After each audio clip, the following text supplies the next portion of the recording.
Bienvenidos a Roma Edu, presentado por Michelle Celis Lugo, Laura María Malagón Espiti, Gina Alexandra Marentes Figueroa, Paula Joana Moreno Rada y Helen Sanabria Belander.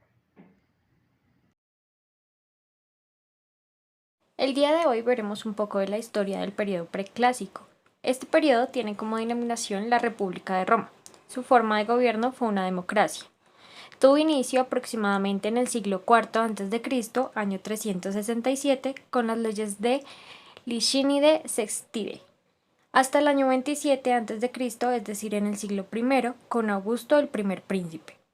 Estuvo caracterizado por tres fases. Inician en el siglo IV a.C., con su fase de asentamiento, luego en la fase de apogeo desde el siglo III a.C. y la fase de crisis desde el siglo II hasta el siglo I a.C. Fase de asentamiento. Su causa fue la convergencia de exigencias de origen material que por un lado pusieron a callar la lucha patricio-plebeya y encaminaron la política romana para llevar adelante una expansión más vasta y audaz. En un primer momento se da la reducción de los privilegios patricios. Con esto, la composición de las magistraturas en la cual los patricios y los plebeyos comenzaron a trabajar a la par. Los tratados de amistad con Cartago finalizan. Estos fueron estipulados en los años 354 y 348 a.C. y se renueva el anterior con los cartagineses, el del año 509 a.C. Así continuó la Primera Guerra Sanítica. En el año 338 la Liga Latina fue disuelta y las relaciones se regularon. Así sus ciudadanos se volvieron ciudadanos sin derecho al sufragio. El mayor fruto de los plebeyos fue la aprobación de leyes que favorecieron sus intereses. Estas fueron las leyes Publilia Filonis. En el segundo momento se elimina totalmente los últimos privilegios de los patricios, entre los cuales se establecieron que los plebiscitos tuvieran y fueran de valor obligatorio para todo el pueblo romano. Luego empieza la Segunda Guerra Sanítica, la cual gana Roma, y así también se da inicio a la Tercera Guerra Sanítica, Roma con apoyo de los griegos como los marcios, y en el año 291 vencieron nuevamente.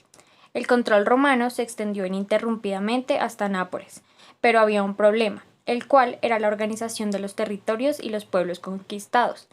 En algunos núcleos se establecieron colonias que fueron después pequeños pueblos de la ciudad de Roma. En cuanto a la fase del apogeo, cuando en 114 a.C. muere el emperador Trajano, deja un imperio romano en su máxima expansión territorial. Roma controla 6,5 millones de kilómetros cuadrados, ejerciendo su dominio sobre 50 millones de personas. Para defender tan extensos dominios, el imperio romano cuenta en ese momento con 30 legiones, reforzadas por 300 regimientos auxiliares o auxilia, reuniendo un total de 300.000 efectivos. Las legiones, con 5.000 soldados cada una, estaban integradas exclusivamente por ciudadanos romanos, mientras que los regimientos auxiliares de 500 efectivos cada uno eran peregrini, o no ciudadanos. Las fronteras o limes del Imperio Romano se extendían desde Britania, pasando por Europa del Norte, Central y Oriental, hasta el Mar Rojo y el Cáucaso, mientras que al sur de las posesiones africanas se extendía el desierto del Sahara y Mesopotamia en Oriente Medio, con un total de 6.000 kilómetros lineales a defender, por lo que 25 de las 30 legiones estaban acantonadas en el limes imperial. El sistema defensivo del Imperio Romano se basaba en desplazar legiones del limes a allí donde se produjese una crisis, para luego volverlas a sus posiciones.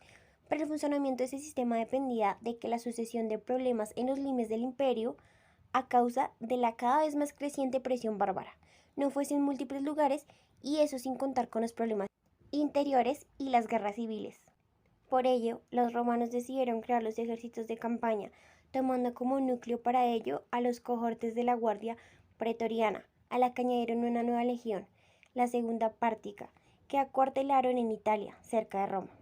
Estos ejércitos de campaña se usaban como reserva ante brechas en el limes o para campañas ofensivas, reforzados con destacamentos seleccionados de otras legiones del limes elevando los efectivos militares romanos a la cifra de 3.085.000 soldados hacia el 235 después de Cristo. En la tercera fase del periodo preclásico tenemos la crisis frente a los triunviratos. Sabemos que el apoyo de Pompeyo y Craso llevó a Julio César a conquistar la provincia de Galia en el 58 a.C. La influencia de Julio César en Pompeyo tuvo fin con la muerte de la esposa de Pompeyo, hija de Julio César, en el 54 a.C. Mientras tanto, Craso en el 53 con la guerra de Siria moriría y pues obviamente tendría su derrota. Al mismo tiempo, Julio César estaba en la guerra de Galia. Para mediados del 53, el Senado nombra a Pompeyo cónsul único, cónsul sine legal, y para el año 49 a.C. Julio César es declarado fuera del proconsulado y llamado en patria. Solicitó que a Pompeyo también fuera declarado como fuera del proconsulado de África y España para que estos dos no fueran declarados enemigos de la patria por el Senado, debían irse, por lo cual Pompeyo se refugió con el rey de Egipto Ptolomeo y este lo traicionó y mató en el 48 a.C. Julio César, por petición de Cleopatra, hermana de Ptolomeo, decide dividir el reino de Egipto en dos. A Ptolomeo no le gustó esto y formó la rebelión, donde encontró su muerte y dejó como reina única a Cleopatra de todo Egipto. Julio César vuelve a Roma y cuando se prepara para ser el monarca absoluto, en el 45 cae con la conspiración anticesariana a manos de Casio y Bruto. En el 44 lo traicionan y asesinan. Al leer el testamento, los populares se asombran al saber que Julio César los dejó un significativo patrimonio, dejando a cargo de ejecutarlo a su bisnieto, heredero con nombre César Octaviano. Para evitar más guerras civiles y sangrientas, crea el segundo tributario quinquenal con poderes ilimitados. Octaviano tiene Roma para controlar el Senado, renovando el poder por otros 5 años. En el 27 declara saldada la muerte de César y restablece la paz civil. Anuncia su retiro, pero su maniobra política le generó un reconocimiento del Senado y del pueblo para que se quedara como sumo moderato republicano, el primer ciudadano de Roma con el título de Augustus, consagrado de Dios. En la evolución del derecho público y el derecho privado en el periodo preclásico se presenta la ramificación luego de la laicización y la creación de la jurisprudencia. Estas ramificaciones del ius publicum y el ius privatum. En la fase de asentamiento se empieza a dar la organización del derecho con el ius civilibetus, que vendría siendo el derecho civil, protagonizado por el pretor urbano y se desarrolla a través del procedimiento de acciones de la ley. Este aplicaba solo para romanos. En la fase de apogeo inicia el gran desarrollo entre los comerciantes. En esta fase se hace partícipe el ius privatum. El ius civili novum va a organizar el derecho comercial que tiene como protagonista el pretor peregrino y sus normas que tienen en cuenta al ius gentum y se desarrolla a través del procedimiento arbitral. Este solo se aplicaba a la administración de la justicia entre romanos y extranjeros o entre extranjeros y extranjeros en Roma. El ius honorarium que se aplicó en la fase de crisis no hacía necesario que al momento de concluir un negocio uno de los contratantes fuera extranjero.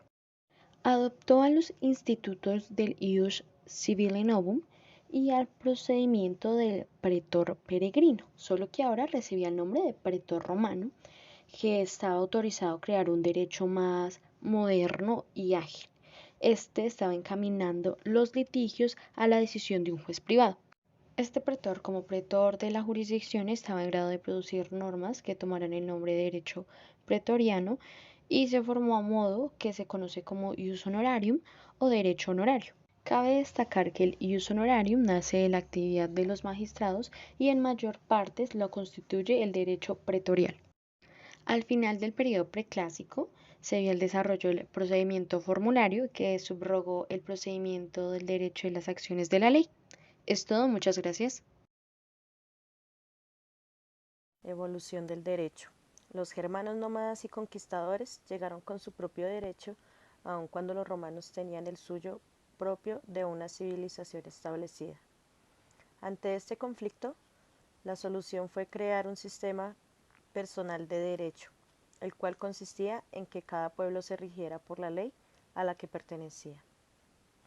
Como consecuencia, los reyes bárbaros se dedicaron a redactar las leyes germanas por primera vez, las cuales fueron llamadas Lex Barbarorum, Lex Visigotorum o Código de Eurico, Ley Lombarda, Lex Alamanorium, o ley de los alemanes. Al mismo tiempo se fueron recopilando las leyes romanas, entre las cuales el más famoso fue el Código de Alarico, el cual rigió en muchas partes de Europa. Este sistema de convivencia paralela obligó a los juristas a establecer la professio juris, mediante la cual se obligaba a cada persona a declarar explícitamente, así como probar con toda claridad, cuál era la ley suya por la cual debía regirse, y subsiste hasta el establecimiento del régimen feudal en Europa. Por lo tanto, a la hora de dictar justicia, el juez debía consultar los textos romanos si era el individuo ciudadano de Roma y, por el contrario, cuáles eran las costumbres de los pueblos germanos. Por último, debía consultar las disposiciones o mandatos de los reyes bárbaros si aparecía alguna norma expresa, esa se aplicaba. Cuando el derecho dejó de expresarse por medio de la escritura, aparecieron las viejas reglas basadas en las antiguas costumbres, o sea que la costumbre era la única fuente viva del derecho en ese momento.